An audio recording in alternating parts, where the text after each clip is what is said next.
Hey everyone, it's Jaime Alejandro with the Arts Calling Podcast, the place where I interview hardworking, independent creatives in the literary, visual, and performing arts.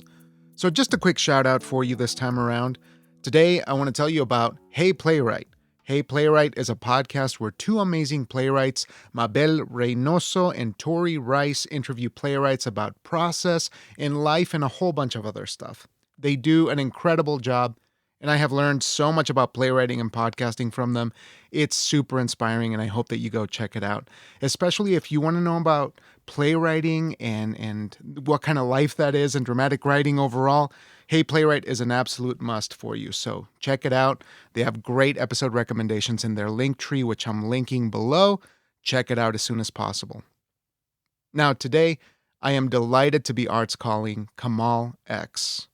Kamal X is a professional photographer whose goal is to tell stories from all walks of life and give a raw voice to the world we live in, through compassion and honesty. His new photography book, Black Astronaut, is now available, so be sure to check out that book as soon as you can as well, and that is also available here in the episode description. Kamal's energy and passion for his art was super contagious. He was a deeply inspiring person, and I felt quite moved by his work. So without further delay, I hope you enjoy the conversation, and let's give him a call.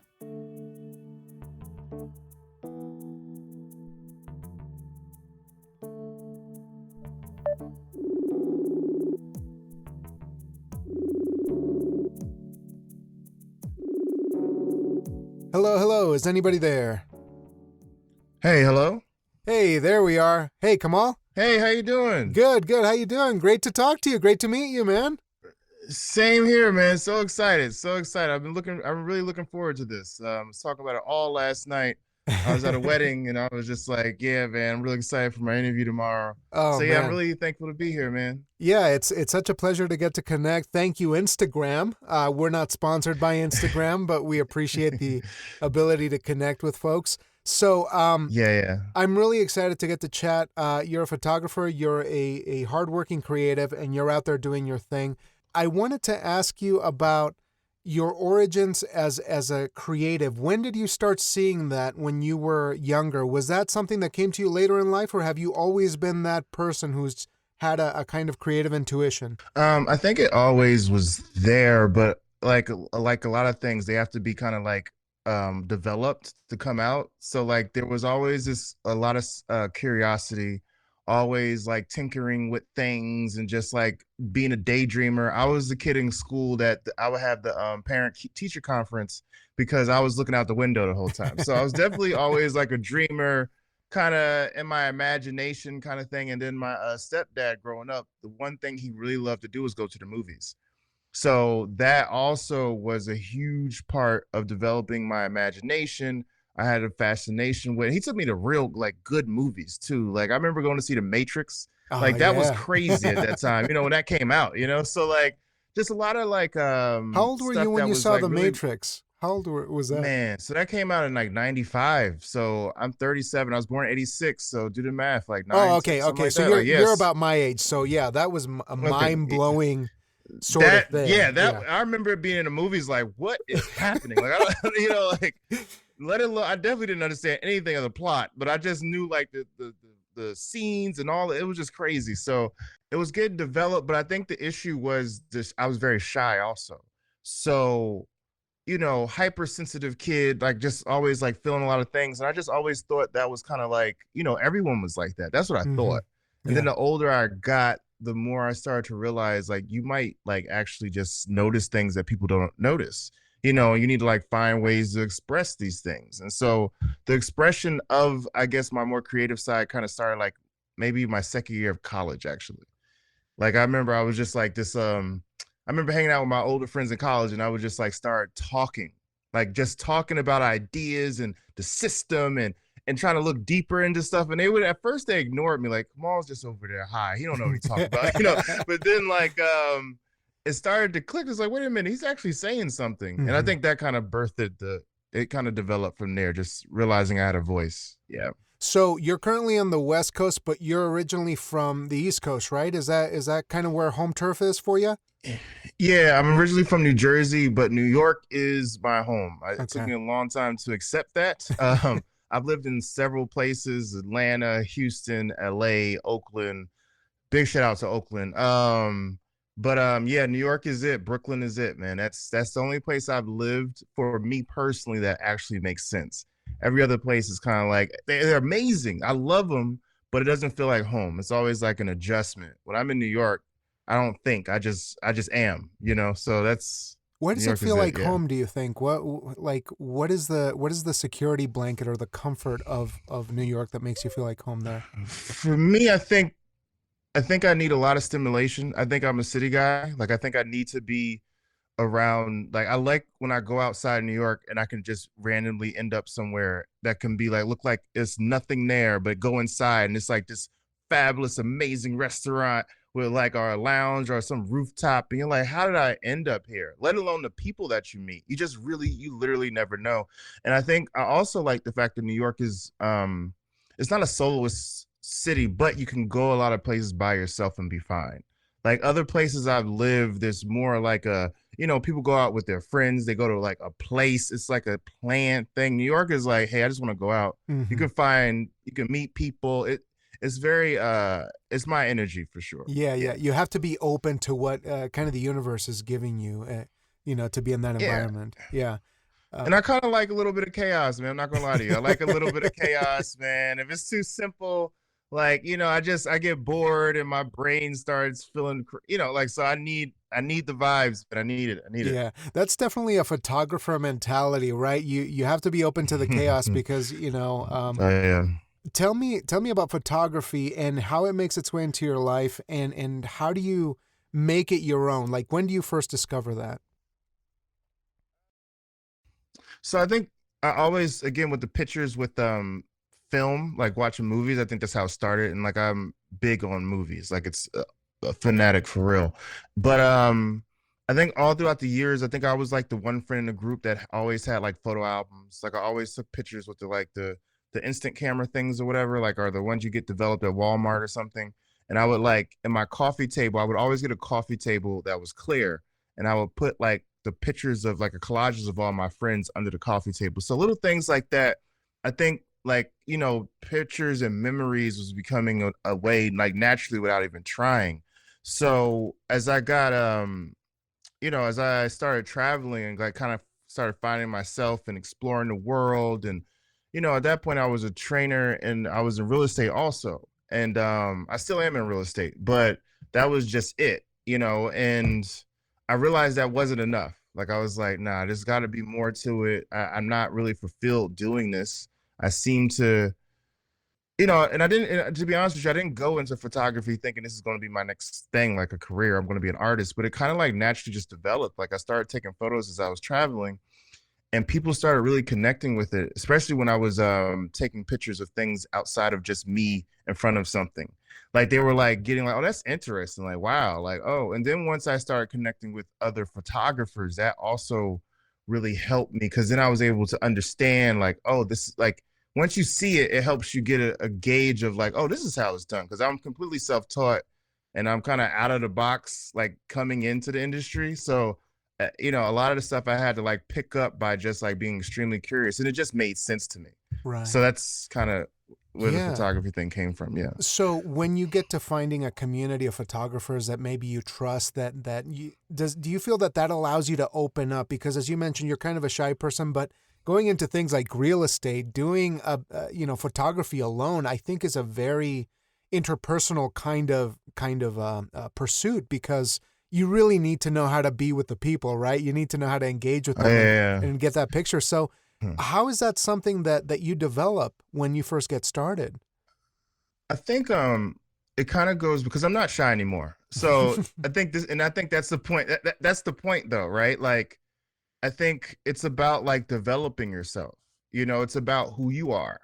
And I think once I kind of like accepted myself, because a lot of it was fear, overthinking things, not sure, not having confidence, and as I worked on those things by finding out who I was, around the same time I picked up the camera, around the same time I was really doing a lot of self work and just figuring out what's my reason for being, like why am I here, Like, what's the goal of this life? Like, what is life? What is spirituality to me? Like, asking all those questions and actually like finding answers. And at the same time, I was like really getting deep into expressing myself through camera. So I am a really good, like, I need my space. Don't get me twisted. Like, I need my alone time. Like, I like to be on my soloist vibe when I need to, but I do have like a hybrid kind of personality where I am really good with people and I know how to like I'm good at helping people get comfortable. I think mainly because I was so used to being so shy and uncomfortable growing up. So like now I kind of understand what it feels like when you're in the room and people aren't talking to you or showing certain levels of respect. So it's like I'm like I understand it. Like and I look for the person that I know I kind of see myself into. Like I know you're a cool person. This is just a weird situation. Let me like help this out. And that helps me tremendously with my photography. So the funny thing is when it comes to photographers, to be honest with you, I don't really connect that well with photographers. And I don't say that in a mean way. I just think that I think I'm pretty cool. Like in terms of how I show up, I think I'm really open and respectful.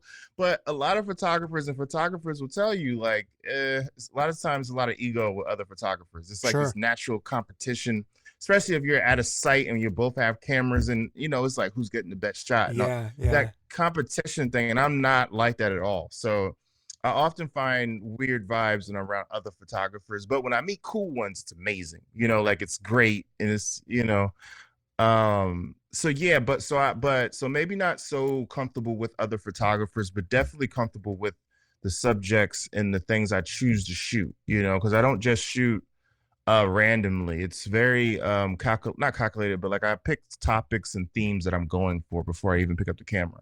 It's not like, oh, let's see what happens today. Sometimes I do that, but in general, like I'm way more like intentional about what I'm looking for. Yeah. So can you give me an example of a topic that you were working on, or say, can you tell me of a day when you decided on a topic? How do you pick a topic, and how do you go about finding those situations in the real world when you're out and about, finding a shot? Well, it was a great way to bring up Black Astronaut, my book, because that, and it's just the answer to all of the ways I do it. It's like I'll find things that move me just naturally, like without, like I'm just watching movies. I'm paying attention to what's on the news. I'm paying attention. A lot of stuff is like based on my connections with my friends too, conversations, seeing like what's coming up. What are the themes? What am I noticing that like I want to explore? Because the camera gives you an excuse to explore. It gives you a passport to anything you want. Like literally, if you're curious about a topic, saying you have a camera gives you access. You have to ask, but it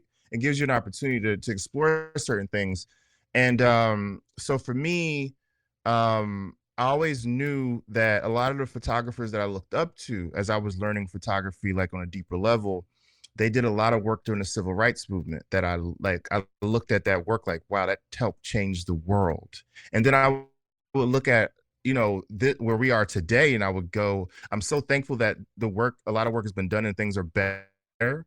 And I don't want those times to come back. But at the same time, like as a photographer, I'm like, when am I ever going to get an opportunity like that? Like, how would I ever shoot the Million Man March, for example? Like that was like a career changing, world changing experience to be at with a camera. I don't know if I'm going to experience that.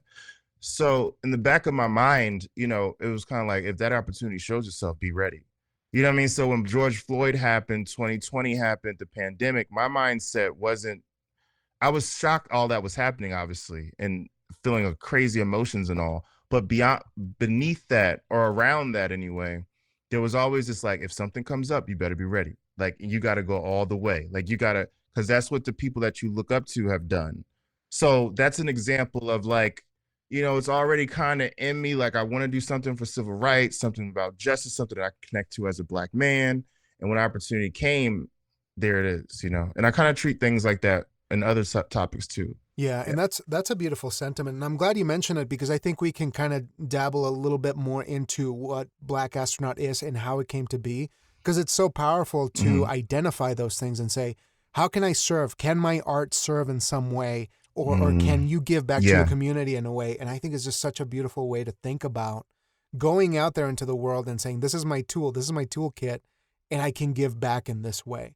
So it seems like you kind of clued in on that just by virtue of like what you were experiencing and in your community and things like that.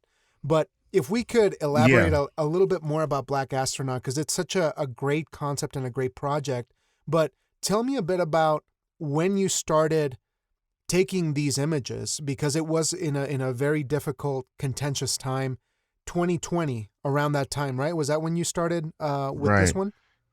Yeah, like because I can remember first it was Ahmaud Arbery that was murdered in his jogging, and then I remember at that point I was like all of us was triggered, like what is going to happen, and I didn't know like what would happen outside. We were doing lockdowns at that point.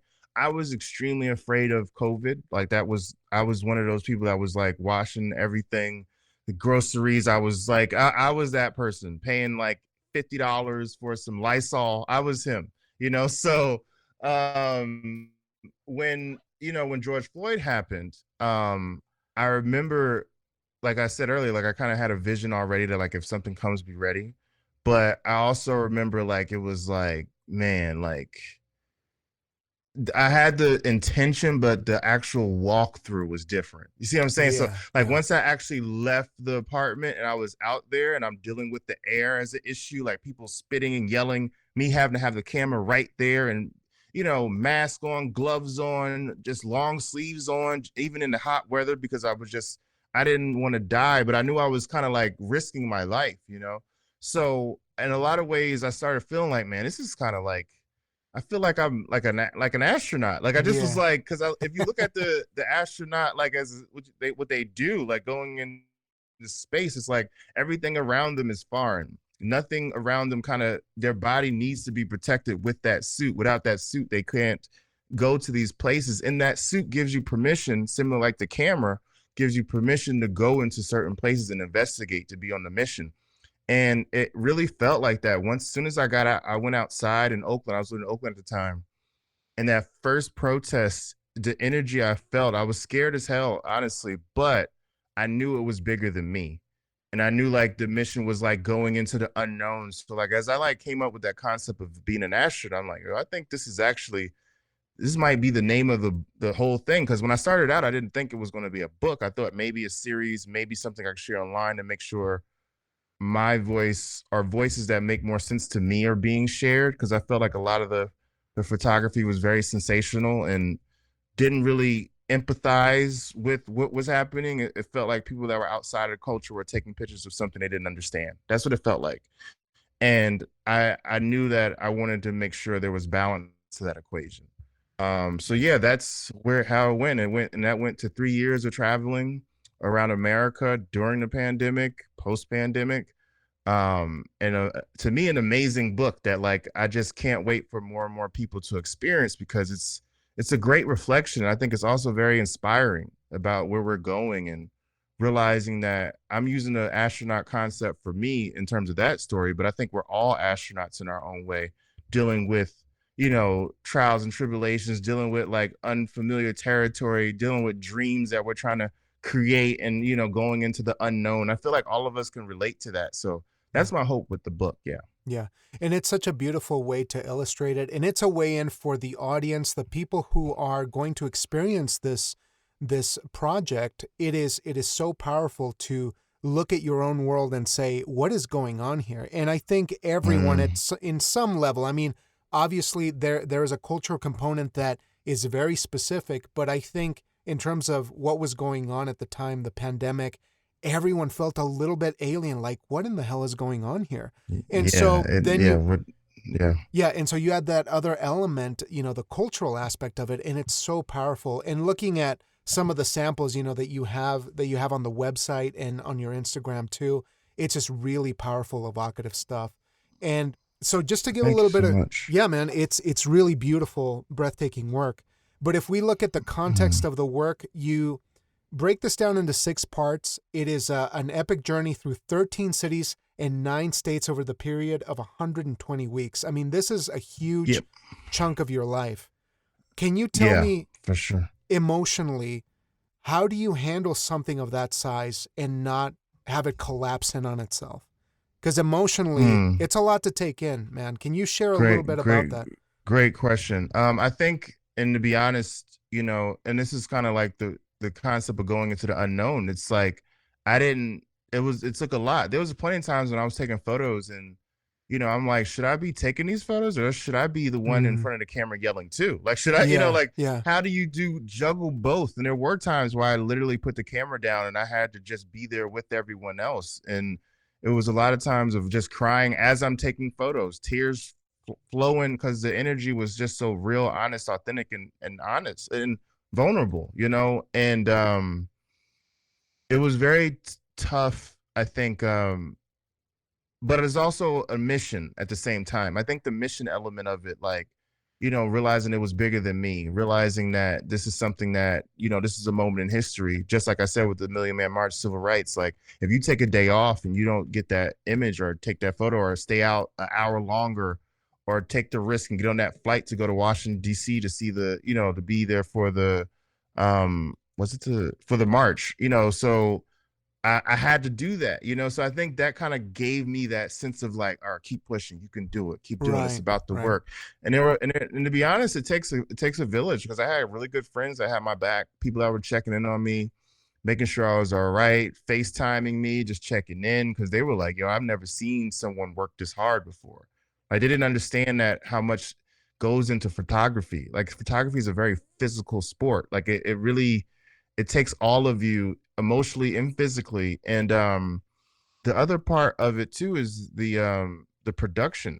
Like, so after you're done shooting, it's like, yeah, like you're saying, like all the emotions, like how do you take over probably 8,000 photos, easily over 8,000. Those are like good ones, not just like the whole like actual good photos, and be like, okay, I have to condense this to 250 photos. Like, and then the responsibility you have for those that you've taken these photos of, and showing respect and making sure it isn't sensationalized, making sure it's a lot of elements, but I think it was a growing experience for me, for sure. Like, and you have to give it your all. You have to give it your all. I have a friend, he's a director in Hollywood, and he like always would tell me about this. Like, he's like, yeah, man, when you make a movie, like when you have to give so much of yourself to it, man. It's like, it's almost like debilitating how much you put into it emotionally. And I was like, what is he talking about? Like, I was like, this man's crazy, like, but no, once I, really got into it, especially with the storytelling part of it, and, and the spiritual aspect of it, and just, it's a lot. It is. And I'm so thankful that I made it through. I definitely, it was, again, 3 years. It was tunnel vision. Like, a lot of it. It required that. So this is like the better part. This is the cool part. This is like you're I'm on the other end, I'm right? smiling. Yeah, out of the tunnel. I'm on the other end. And yeah, and whatever project I do next, like, I probably won't be doing. Well, I'm not. Like, I've decided not to do anything that is in that realm again. Like, I need a break from that kind of tension, because it took so much of me. I don't think I would be okay going back into something like that again. Oh yeah. I can imagine the toll that it takes. And that was a really wonderful answer, because now I'm going a million different directions, and I want to ask you all kinds of things. But if we could go back to the format that you chose on this, because you have 6 parts and 6 sections, yeah, 6 sections on it, and I'm curious how you make that decision to split things up and to decide what's not going to be in there, because I think that's probably the hardest thing of all, is going through and saying, again, if maybe, do you remember a time during this process of keeping things out that you really struggled and you said, I don't know if this should be in here? Do you have a specific example of something like that happening to you? I think great question. So I think the whole book itself, even calling it Black Astronaut, like, I think my intention coming into it was, I want to do something unique. I want to be honest to who I am. I want to obviously show a lot of respect and admiration for everything that I'm saying and have captured in that book. But I also didn't want it to fit into any boxes. I wanted to make sure that this could be the last book I ever do. I might never shoot again, like, so I can't treat it like, oh, well, next time, so even choosing to call it something like Black Astronaut instead of something like maybe American Crisis or American in a Rage or something like that, which would have been like, oh yeah, duh, makes sense, right? But I'm like, no, I kind of want to go abstract. So that's some of the reason for the 6 sections because I had the decision like, okay, so you can just stick with like Black Lives Matter, everything that was going on to protest and kind of keep it there, you know, because I remember Ian finish it off with Minnesota when you were there for the verdict for the George Floyd case and you got a book, you know, and I'm like, nah, that just doesn't, it didn't feel right to me. It felt like there was more happening that kind of like it affected in terms of the whole America as a whole. There were other parts of our country that were also enraged, also feeling sense of, I don't want to say hopelessness, but like their voices being shunned and not being respected the way they should. And I wanted to like go into that. So in doing that, you know, I was like, I'm going to take a chance. Like there's a chapter called Deep Space, for example, where I go into the nightclub scene and what was happening in terms of people going against lockdowns and no vaccine and just like they're partying. They don't care if they get the COVID. I'm in there with mask on, risking it all. Like, and I'm like, and people were like, yeah, but what does that have to do with Black Lives Matter? I'm like, no, but this is about America. And more importantly, not more importantly, but in terms of me as an artist, it's about what I saw. It's about my experience. Like I'm sharing my narrative in the book, which I don't think a lot of photographers tend to do. Normally it's just report, here you go. But I wanted to make this thing about what I saw, which I believe gives it the openness to be able to see these different sectors of what was going on. Because I want you to have my experience out there and open your mind too. So that's a big reason for the sections. There's very interesting conversations that are created, I believe, by putting certain sections in the book along with the things like the Black Lives Matter. You make it manageable too. You know, I think like this is heavy stuff and you're able to give people an opportunity to pause. But I think it's really clever the way that you went front and center. This is my voice. Because it's really easy to stay a journalist. And not that being a journalist is easy, because it's difficult to be in those situations that you were in. It's definitely hard. It's difficult to be in the thick of things and not be overwhelmed by what's going on. But like, how awesome is it that this is a representation of you as much as it is a representation of America at this time? And that's what was the takeaway when I first saw the name of the project. I was like, this is singular, but it speaks to so much. And I think that's such a hard thing to do because it takes guts to say, I'm putting myself in this and I'm internalizing it. So I really applaud you for that, because the easy thing would have been to say, let's call it American Rage. But no, you called it something that is truly specific and internal to you. Which I mean, just quick takeaway, that was really like impressive to me that you're still being true to yourself there. Because like, you could be overwhelmed by something and say, I'm just going to present it the way that it is rather than, you know, how I saw it. But that's not really a question. Much. That really means a lot, man. Trust me. I'm in shock. Thank you so much. Like you're saying, and I'm really happy that you're understanding my vision on that too. Like that's also really cool because, you know, that's the hope, you know, I don't, you know, and I think that's the beautiful thing about art. I think that's the thing about being a human being, you know, even if you're not an artist, it's like, taking chances and being honest with who you are. I think that's what people really want to experience more than anything. It's like, who's saying this and who are you? I want to get to know you. Like, what is your story? What makes you, you know, I think that's something that I always even in my personal life when connecting just in conversation, I'm like, I don't want to just hear about your job. I don't want to just hear about, you know, I want to know about you. Like, what's up? Like, who are you? Like, give me like, you know, your vibe. So, but that's the scariest thing. Yeah, I appreciate you understanding and seeing the concept the way you're seeing it, and these are really, really good questions too. Well, my pleasure, man. Like this is such a pleasure to get to connect with you on this, because you're doing something that is important, but you're also sharing your work with other folks who are further down the way, who aren't at the level that you're at yet, and you're giving us a model to pursue, which is what I think is inspiring. So I got a couple more questions, man, to be mindful of your time. We're almost done. But I just wanted to check in. I'm cool, though. Just so you know, I'm cool, okay, man. I ain't rushing you, bro. You're good. Okay. Just want to make sure. But I want to ask you in terms of what kind of advice would you be willing to pass on about overcoming those kinds of fears? Because as you said, you were once shy. Now you are not. You are somebody who is out there fulfilling a vision. That is a whole different thing in and of itself. How do you overcome that?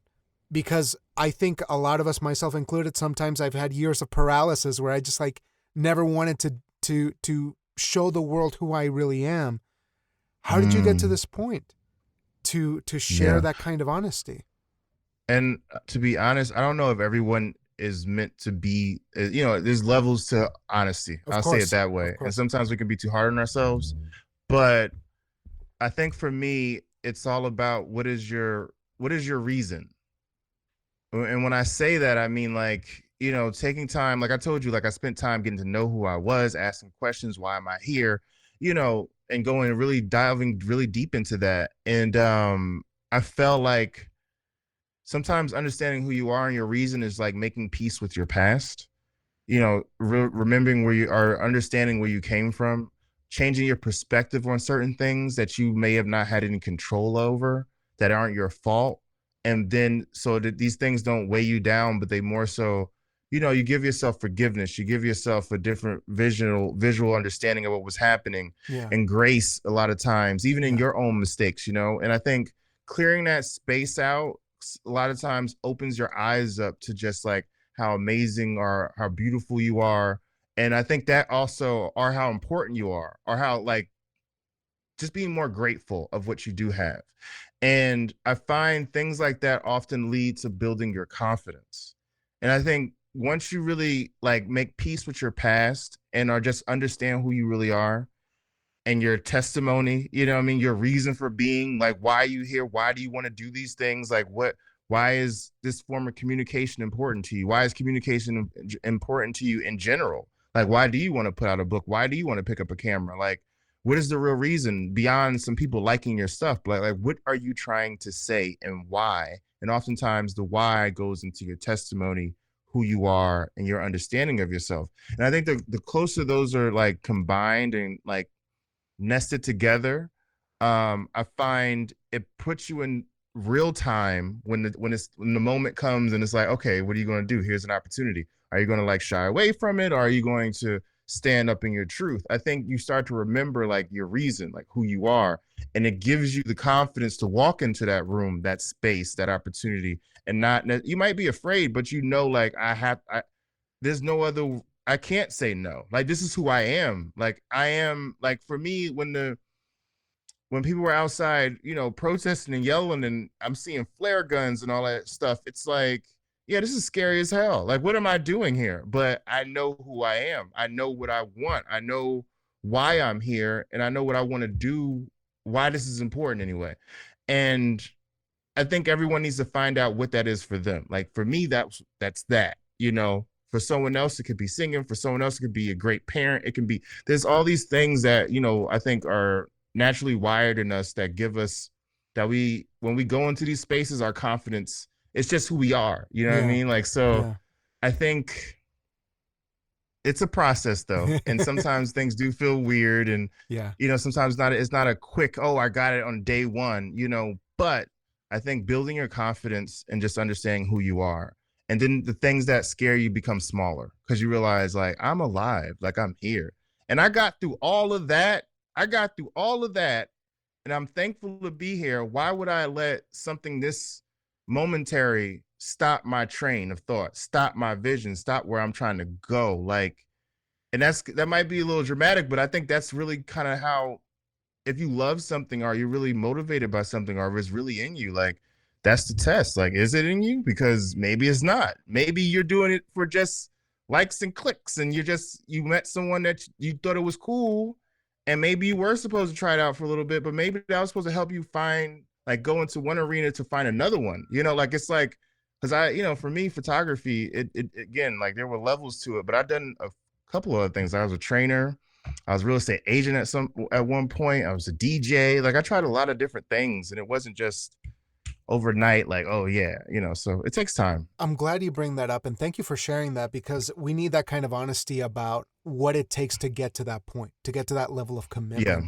But I know a lot of people don't like to talk about this, but I feel it's important, because we don't get a lot of this on social media, is this idea of how do we not only get to that point where we're committed to our craft and want to be professionals or whatever, if we are not able to be professionals yet, how do we find stability in our lives to continue to be a creative or a photographer or whatever you want to be?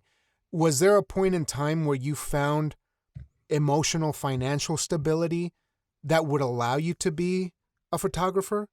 Like, or is that an ongoing thing? Because I feel like a lot of us don't talk about how do we make money to be photographers? How do we like continue? Like how do we sustain ourselves? You know? Right. I think that's a great question. I think every situation is every situation. Like there's no blanket answer to anything. I do think people should be able to sustain, like have a life, you know. Like I said, I'm in real estate. Like real estate allows me the freedom to do what I love, but at the same time, I don't let real estate be so big a part of my life that it takes away from my time to do what I need to do. So I had this conversation a lot this past year, honestly, with a lot of different types of people, walks of life. And one thing I always say is like, use them just as much as they're using you. So let's say you have that job you don't necessarily like, but you have to pay the bills, right? Fine, you have to do that. That's being an adult. You know, there's nothing wrong with that at all. There's no shame in that. There's no like, you gotta do what you gotta do. And we're in inflation. The economy's crazy right now. Like, yeah, you need to do what you gotta do. And but at the same time, like have a plan. Like you don't have to just be going to work and just doing what they say or whatever it is. And you know, and then you shut off, you know, when you were there, and then when you do what you really want to do, and I'm alive again. It's like, yo, use that company, use that job, figure out a way. There has to be something, and if there's no use in being there as it relates to what you're trying to do, then maybe you need to find something else that complements what you're trying to do and not have this like polar opposite reality. Because oftentimes I find it's like the people that have like, you know, a lot of different things, they find ways to have things that are complementary to one another in some kind of way. Even if it's like learning something more about marketing and you're an artist, but you're working in marketing. So now you know, okay, now I get how I need to do my art to make me more of a business savvy person with my creative stuff, for example. So I think use them. I always say that because they're going to use you. Everything you do, every job I've had, like they're going to use you. And it is what it is. It's a relationship. But I think sometimes we don't take our power back and realizing I can manipulate the game just the way they're doing it. Like just have a game plan in place to do what you really want to do instead of just kind of hoping this gives you all these things. And I don't think that really comes, you know, like put yourself first, pretty much. Put yourself, and don't be afraid either. Don't be afraid. Like you'll be surprised what can happen. Yeah. I love that, man. Thank you so much. And I got a kind of a softball question for you. I don't know if this is going to be like a, does your art have to be famous? Do you have to be famous for it to matter in some capacity? Oh, no, not at all. Not at all. Not at all. I think I do want to be heard. I think that's really important to me because growing up, I felt like I wasn't heard in a lot of ways, and my voice was kind of taken away in a lot of ways. I was afraid to use it. So I do need to want to be heard. That's a big part, but also have to remember that acceptance of myself is number one. Like, what does it matter if I'm heard, but I don't have acceptance of me, you know? Like, so it's like a co-creative space of a little bit of both, but whatever happens beyond that, I think that's one thing that's helped me tremendously, honestly. Like, I don't get too caught up in, you know, the level of what I'm doing. Like, is it like when I was trying to get this book published, and I'm really thankful. But in my mind, if it didn't get published and I had to self-publish, I wouldn't have looked at it as a failure. I would have been like, all right, cool, next one, do it, you know, find something else. Like you put your heart into it, you loved what you did. That's the gift. You loved the experience. It changed your world, your life.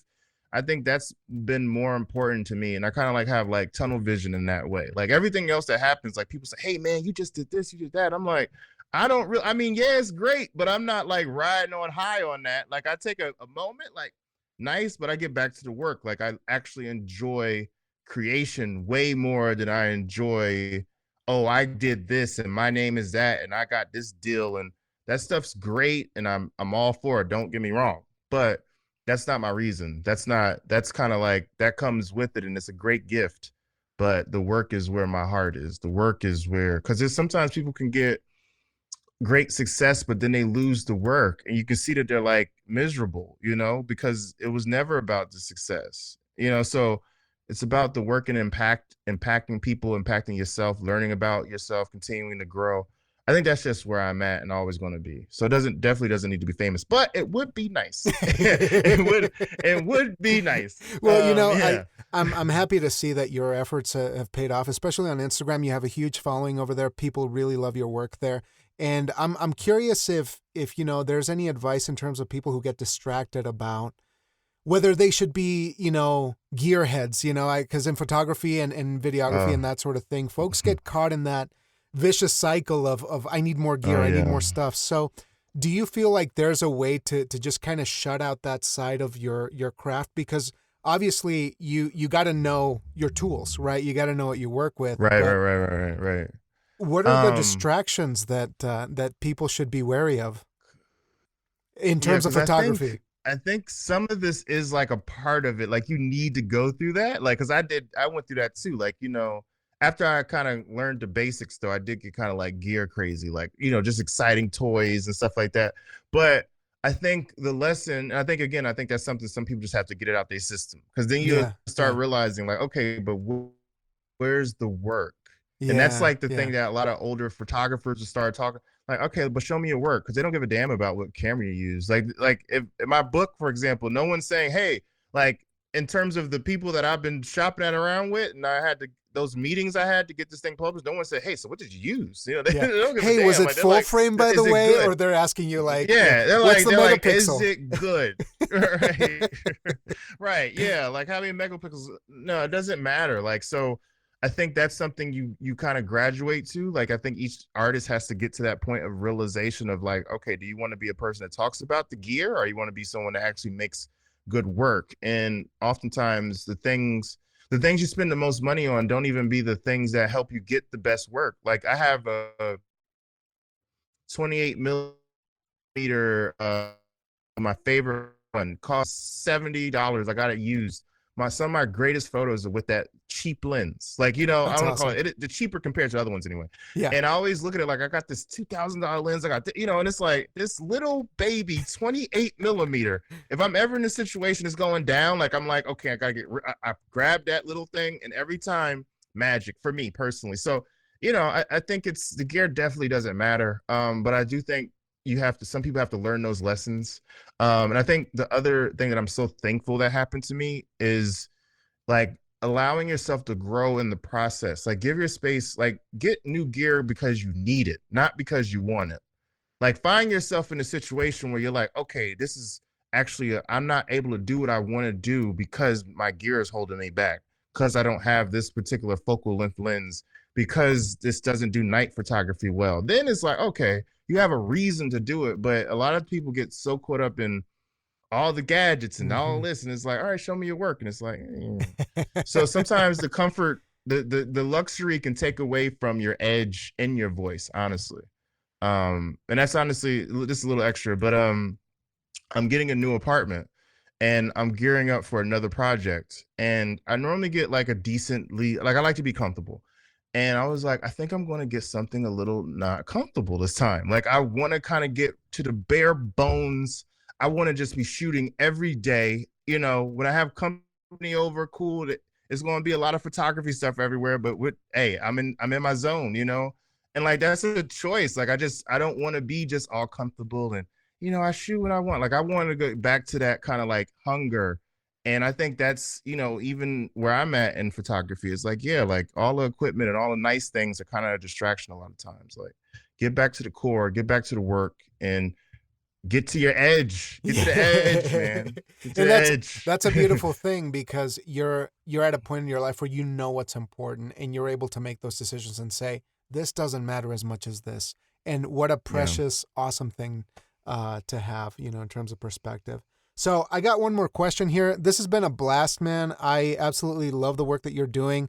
Black Astronaut is an incredible project, and it's really awe-inspiring. So I just hope that people check that out. And I'm going to put the link in the episode description so folks can have a direct link to it. Yeah.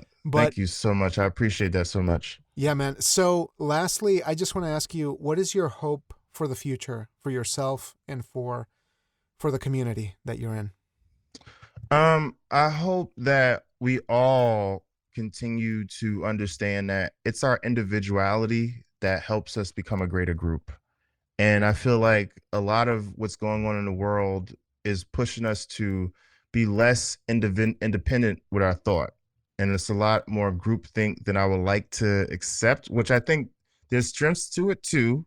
I will not lie, but at the same time, I think we need balance. So I think the more people kind of go into understanding that the group becomes stronger when we're better individuals, when we're doing what we need to do for ourselves, when we're investigating who we truly are, our moral code, like what we stand for, why we are here, what is our reason, all those things I truly believe help us be a better group. And I just want that for all of us. And that's something that I try to do with all my work. It's always rooted in something that's about freedom and your voice. Everything I do is in that space, in that vein. And that's a big part of my purpose. So I am hopeful. I hope that we continue to understand the importance of our voice as it relates to who we are and not necessarily what the world thinks, because sometimes we get too caught up in, the audience and trying to get everyone to agree with what I think and believe what I believe. And it's like, I hear you, but like you have a life to live too. And sometimes the audience doesn't get it. Sometimes you don't, sometimes that's not you're yelling at the wrong audience. You know what I mean? So like, I find the more we kind of figure ourselves out, the more we find our peace, our community, things that make more sense to us. And I think that creates a better world for all of us, honestly. Yeah.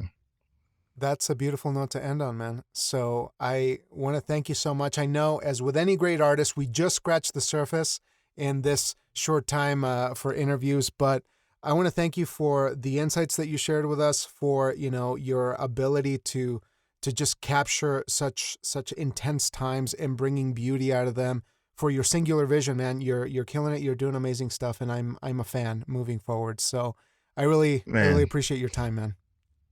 Thank you so much. And I want to say this. One, I hope your listeners know how amazing you are. This has been an amazing interview, and I really appreciate your curiosity and your presence. Like, you really are here right now, and it shows in your everything. That's one of the reasons why I reached out to you.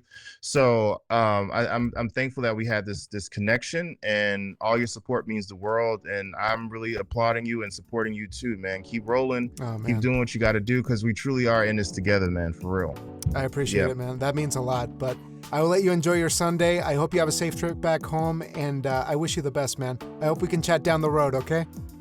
Oh, we will, for sure. All right, you have a good one. You too. Take care, man. Bye. All right, bye.